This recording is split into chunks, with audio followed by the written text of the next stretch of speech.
The Yuletide update is here, and with it, a bunch of cool ways to get rewards and pump up your commanders, so stick around in this video for everything I've found so far.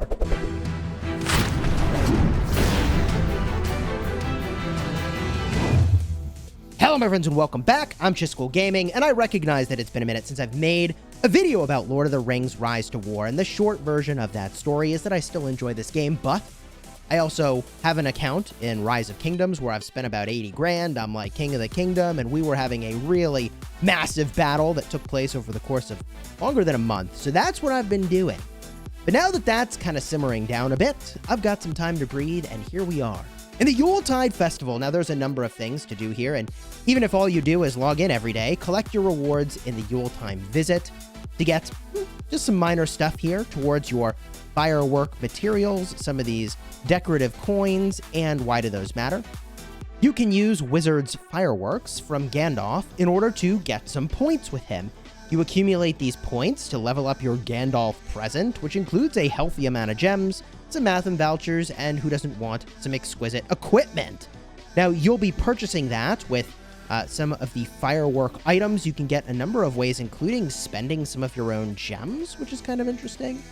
So you'll spend these advanced firework materials in order to make your purchases, as well as some common firework materials. And it is worth mentioning that some of these fireworks go over your city, some of these fireworks go over a 1x1 tile, and boom, then you get your points. So looking to the next portion, you may be wondering, Chisgule, what do I do with these coins that you were talking about, that special coin? Here's where you spend them.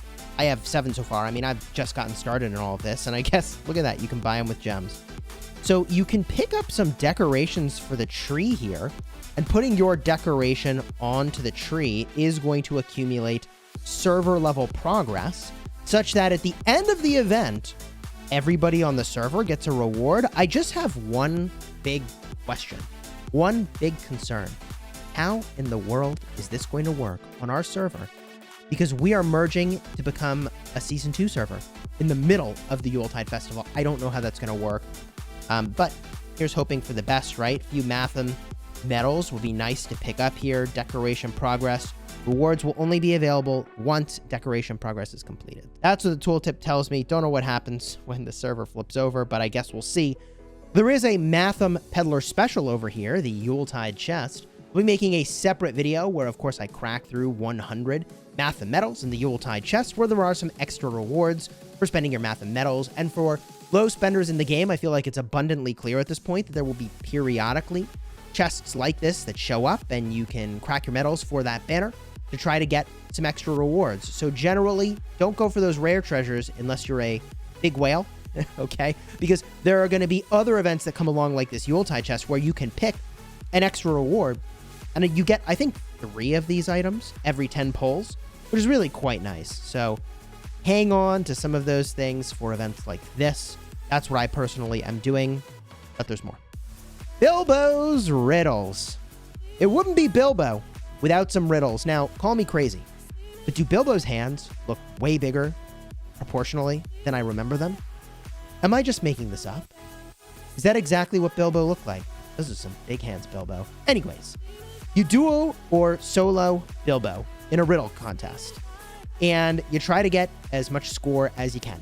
He asks you a series of questions. You answer the questions. They are timed. You have like 10 seconds. You got to be moving freaking fast to answer those questions. And yeah, there's ranking for this. You can see the server's top rankings over here for solo, for duo. Those points accumulate over the course of the event.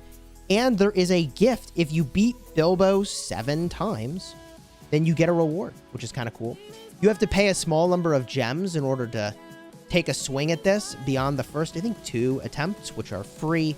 So get on voice with a friend if you are maybe not so sure about what the answers might be, or just, you know, crack at it and see how you do. That's what I did solo. I got 4 out of 5.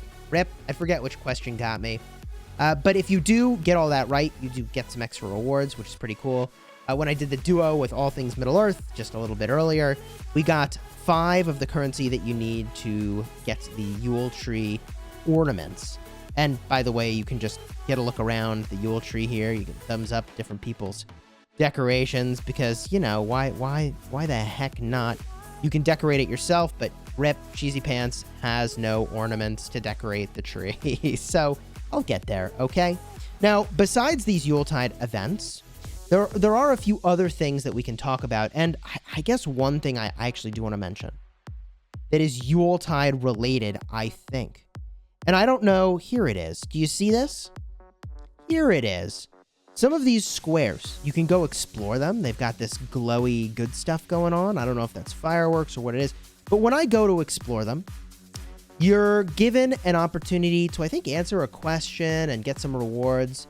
But on multiple occasions, I have not actually been in-game when that completes. You have to sort of scout it for 30 minutes. And there was no pop-up for me when I came back in-game. So there's a limit to the number of times you can do these explorations. It's 10 per day. The game will tell you that. But 2 of the 3 times, there was nothing there for me because I didn't have the game open at the time that I was exploring it, and the explore completed without me present. So just keep that in mind. If you can't have the game open when you're actually going to finish off, you may not get what's there. And I don't think there was anything too significant that I got from that, but 10 per day, be there, or, well, you just lose the opportunity. Now, one other thing, gosh, there's so much going on. For the Yuletide Festival here is there is a Yule's Treasure in the tavern. Piece together the different scraps of the map in order to find a treasure, which is kind of cool, and then you got to go and claim it, I suppose. So you go and you just do things you probably were going to do anyways, but some of these you'll go out of your way to do, like abandon 5 land tiles, occupy 20 land tiles. I don't know. I mean, I haven't been occupying or abandoning tiles recently, so I'm going to go and do that now, right? So just go through here and make sure you check out all the different things. Gather 8 times. Oh, it's been a long time since I've done that. Mock battle 10 times. I mean, if you really want to be ultra efficient about doing that, by the way, you just mock battle, but only spend 1 ability point doing it. I typically do 15 at a time, but that'll get you 10 times really quickly. So just take a moment to actually look through all of these so that you know what's ahead of you, including taking, I don't know, 130 lands. That seems pretty doable. Again, I don't know how this is going to work after we transition to being a Season 2 server, but some of these higher power lands, definitely better knock those out now. Sweeping high-level mobs, definitely better knock that out now. Well, that's easy for me to do. Holy moly, I better get on that. Now, in terms of other updates to the game, there's some big ones. One of them is right over here, Imparting Wisdom and selling equipment. Imparting Wisdom is a way to put skill points onto commanders. Now, I assume that this is something that sticks with you from season to season. It doesn't say that it doesn't. I don't know, though. I'm pretty sure it would. But I'm holding off. I'm pumping the brakes on doing these investments until we know how it transitions. But what you get by Imparting Wisdom, and I'd probably do Gandalf here, you get skill points, and you get to switch weapons and instantly get more familiarity when you get to level 1, switching armor at level 2, switching helmets at level 3, and accessories at level 4. You keep familiarity, which is really nice. That's really nice. But the skill points are really where it's at, opening up some possibilities for new builds, new combos, and just more punch, more strength. Now, in order to impart wisdom, you're going to need to use some of your existing materials to go and do that, or some of your existing equipment, I should say. The game here has selected, I guess, what I would need to do to impart wisdom. However, the other way to do it is if you still have scrap, you can use your scrap. It's 150 scrap in order to get the job done, and it's the same equivalent over here. Just tapping on these specific items, and you can see right over here is where all of that is adding up to get to the next level. So 600 per commander means that you're going to want to be a little bit choosy on which of these commanders that you do. Make sure it's the commanders you really like the most. And again, at 150 per level and not ramping up in any meaningful way, it's just 150, 150, 150, 150 to get to level 4. Yeah, pick the commander you like the most, and then I would go all in, personally. For me, probably Gandalf, and probably Gimli, and, I mean, I'll probably do Éomer, and Arwen, and Éowyn, and I don't know. I guess that's actually gotten pretty pricey at that point. I guess it depends on how much I've been wailing out, but you get the idea. Pick a few that you're really into, boost them up a lot, make your combat team most effective would be my recommendation here. You also can sell equipment for gold. My thought here is that this is really designed for the world in which you've already kind of maxed out the wisdom that you want to impart onto commanders, you need still something to do with the sort of scraps, the weapon scraps and fragments that you don't need. And so I think this is the way of sort of literally selling off the extra equipment that you no longer need once you have imparted wisdom onto all the commanders that you have imparted wisdom onto. Or, I mean, you can get some gold, but gold is not permanent, man. That's like a temporary boost. So assuming that these boosts from imparting wisdom are permanent, I think this is a huge, huge priority over getting some gold. But once you've done that, having the gold for like a really powerful early game boost actually like seems meaningful. I know it sounds crazy to like put some gold into things that you might normally not do, but you could be a little bit more aggressive with how you spend your gold. And even in areas like the market where you pull down some items for gold, right? You can be much more aggressive with that with the extra gold, but I would make the imparting wisdom the priority here. So that's something I'm pretty excited to go explore. And while we're talking about equipment, it is very important to mention that there are some changes to equipment. I don't remember previously the ability to strengthen blue equipment up to 4 stars, but there it is, a 4th star. So if you take 5 more blue items, yeah, I mean, you could bring this up, get more stats, which is really cool. I actually really like this. It makes it so that players that don't have access to high power stuff can still do even better. And like, I've picked up a couple items that I still haven't figured out. Like, what am I going to do with these? We'll see, like, where I end up deploying some of the equipment that I've picked up recently. But all of that to say, I really like that now the blue items can be made much, much stronger. And even this helmet is like kind of nuts, man. Like another 6 might on a blue helmet, 30 might on a blue helmet is really, really cool. And I also heard rumor, and let me go look at this now. If we get a look at some of the items here, and I get a look at this helmet, we look at the modifiers. What modifiers are available? Army speed, damage received, breakers, damage received, and orc slingers. I don't know. Is that the same as what it was before, or are there some new options here? This skull cap, physical damage dealt, ooh, physical damage received, bowman damage received, axe throwers damage received. I don't know. You'll have to tell me if there are, in fact, some new modifiers that are available. Maybe there is. Normal attack damage 10% for the commander. That's kind of nice. So a lot of interesting options here. I will have to really take stock of all of my equipment after I rip open these math and metals, I start the new season, and see where the heck I'm going to put the majority of my investments for a brand freaking new start in Season 2, which I am super hyped for. Now, there is, I suppose, one last thing that we can talk about, which is that there are Yule Festival bundles. These bundles are, relatively speaking, a good deal. This is a lot of rewards for $5, relatively speaking. The Yule Festival in the Shire. Also, there are some limited gift packs. $2 for 3 medals is a great deal.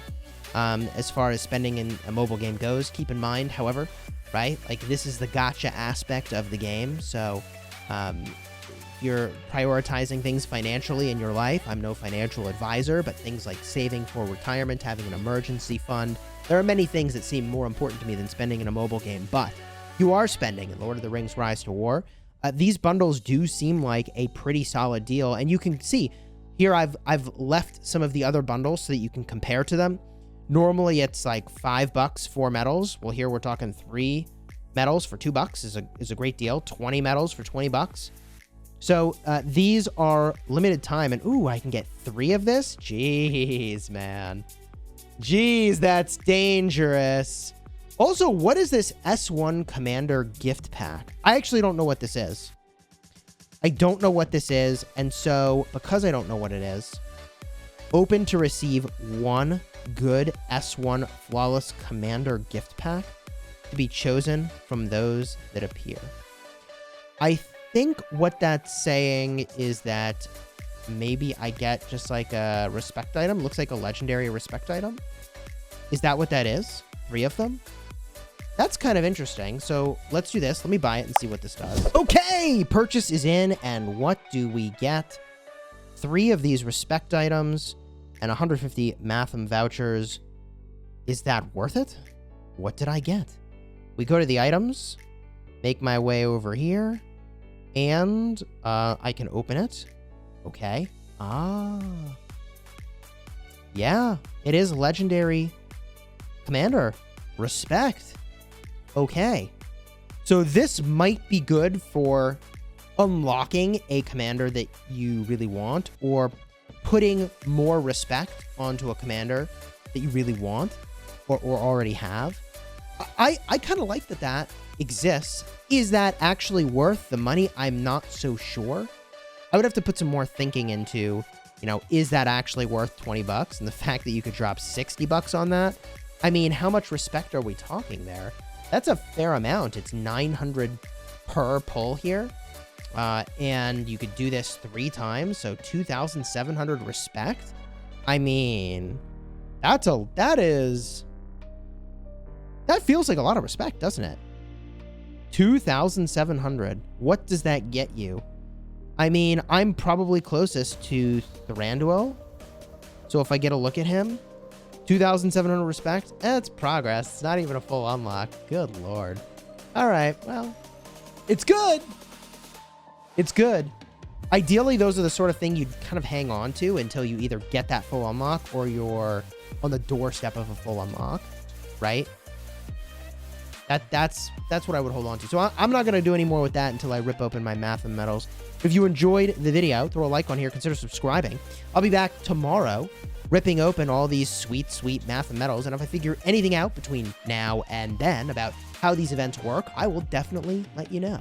And until next time, you have fun smashing your enemies, and leave a comment down below with anything else that you found with this new update, because honestly, I really like it.